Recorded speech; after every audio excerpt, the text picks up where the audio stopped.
Ooh, hi. You don't like to change guitar strings.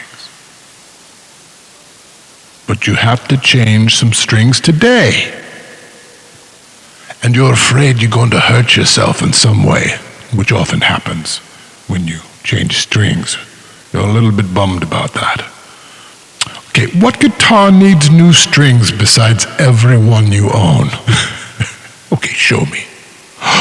Oh, that one.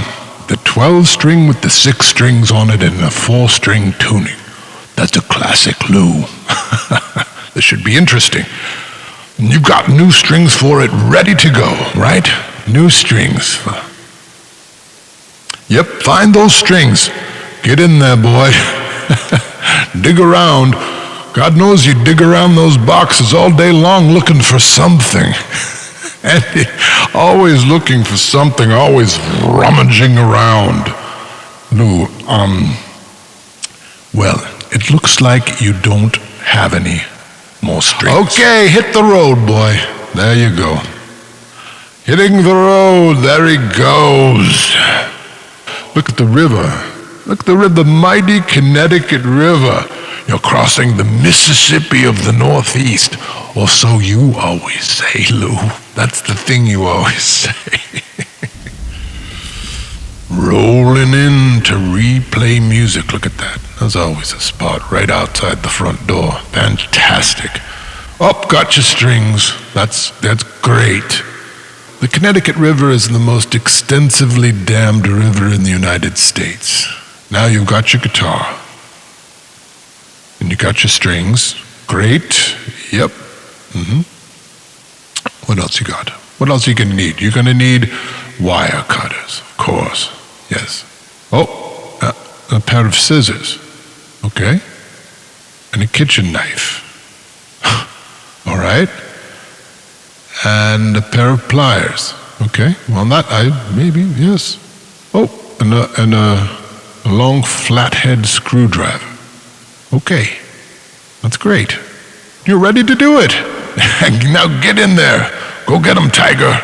Show us the room. Show us where you're doing this. Where's your workspace going to be? That's your son's room. Okay. Oh, there we go. Oh, there's room for it. You're going to need a lot of room. You take up a lot of room when you do this. Okay. You got your strings out. Now, great. Which string are you going with first? The high E with the silver thing on the end. Okay. Will you extract it from this wire scrum? I can see this being dicey for you. You have to get in that and be careful and pick this out, and who knows, it could unwind. Just got to get that peg out. There you go. Just got to get it out. Oh, okay, you're going to use a different part of the wire cutters in an attempt. Yeah, it's just not popping out. It's not really working. All right. All right. There's the pliers. All right. All right, there's the pliers. You're going to try those on that stubborn peg. Yeah, you're not really getting any grip on that one. Oh, a butter knife. Oh, well, why the fuck not? It's not sharp, and that's great. You're finding no purchase on that pesky peg, are you, Lou? Tweezers?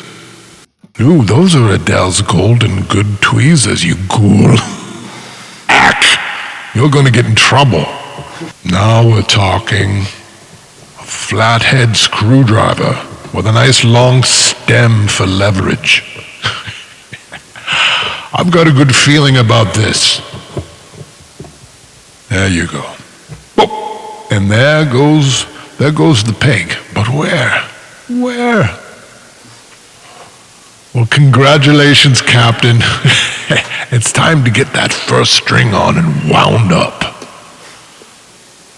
Man. A lot of time for one. Okay, next up, the B string. The .017 gauge, I see. What? Wait, did you just break the peg? Did you break the peg with the flathead screwdriver? You did! Well, now what? Oh, there you go, up to the attic, okay. You've got a plan. You're making a beeline through the attic to the guitar graveyard. Oh, there's your poor Simon and Patrick. But hey, look at that. Pegs. Pegs. Pegs for use.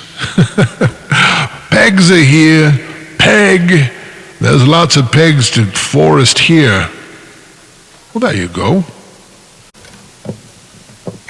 Oh, right. So the broken peg is stuck inside the guitar still. Well, out come the scissors. Maybe they can do this. Be gentle. You're pounding on it. Goodness. Yeah, let's skip the winding of the B string. We aren't even halfway through this ordeal, are we? I'm understanding why you hate doing this, though many of those issues are due to your own issues, Lou.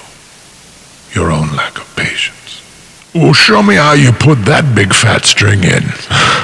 You gotta find it, or like you did the others. Okay. So far, so good. You didn't break the peg upon extraction with this one. Whoop. Oh, there's a little movement there. Not gonna hold. Maybe it'll hold. Hold it down. Hold it down to make it hold. Alrighty. Alright. Yeah. I'm kind of done with this. I can't keep narrating this. Because there's more strings to come. I'm gonna let Lou take over. I can't. I gotta go. I'll be back at the end though. That's the best part. All right. So yeah, thanks 4-Track Man. He's not wrong. As much as he does exaggerate, I do hate changing guitar strings because it's always hard and it always hurts. And I'm talking about acoustic guitar strings mostly. Electric is not so bad. I do like to cut the string just long enough to wrap around the peg up there 2 to 3 times so it doesn't wrap over itself. That way it stays in tune. And at the end of all of this string changing, I get down on my hands and knees and I look for every little bit, every scrap from the string cutting, the wire cutting, and because now there's all these little sharp pieces of wire all over my son's floor. I don't want to see him step on any of it. One of them, I don't want this cry in pain and he's wondering why there's something stuck in his heel. Hopefully just his heel. He's not like on the floor and gets a piece in his eye, because someone could get their eye put out by a piece of string. And, it's changing strings. It's not my favorite thing to do. And thanks, 4-Track Man. Take it away. Okay, I'm back. And now to dispense some very crucial knowledge that Lou, he stumbles over his words. But let me explain the tuning. Now, as we are viewing the fretboard, from the left, the first string you'll see is the D, the 4th string, okay? And the next, the big fat E, the 6th string. And then next, the 3rd string, the G. And again, from the left, the next string will be the 5th string, the A in the package. Then continuing left, the 2nd string, the B, and the 1st string, the E. The letters correspond to a traditional tuning, okay? Now, Lou will be tuning it differently because, well, he likes to think he's some sort of maverick, and we can let him believe that. But the tuning is a D, G, C, D. And that's the purpose of this video. He's desperately trying to make people understand that he's done something slightly different. He used this tuning in the song Soul and Fire, and that's all you need to know. I don't know much of his later stuff, but I do know that Soul and Fire is a fine song, and someone might be inspired to learn this tuning and recreate Soul and Fire in its original way? I don't know. We'll let it go for now. Thank you so much for watching this extremely special, exclusive Substack video of Lou changing his guitar strings. And in real time, it took him about a fucking hour. It did. He did poke his finger once, but try as he might, he just couldn't bring that bubble of blood to the surface of the skin to indicate that he had suffered. There was no bloodshed. But still, he was very annoyed. And thank you so much